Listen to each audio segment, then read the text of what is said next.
Good morning. My name is Elaine Urbina, and I'm Director of Preventive Cardiology at Cincinnati Children's Hospital Medical Center. I'm also Chair of the AHOY Committee of the Cardiovascular Disease in the Young Council.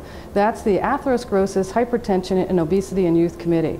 I'm here to talk about childhood obesity in the United States. There was a recent article published in JAMA, the Journal of the American Medical Association, with Ogden as the first author. This was an extremely interesting and well-written paper looking at the prevalence of obesity from the early 2000s until around 2010.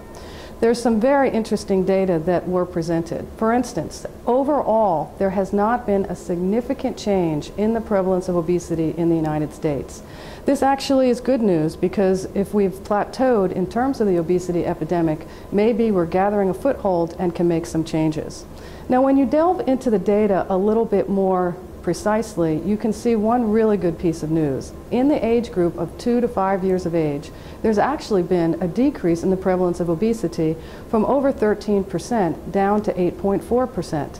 However, think about this, toddlers, 8.4% of toddlers in the United States are overweight or obese. Clearly, there's lots more work to be done, and the American Heart Association is at the center of many of these efforts.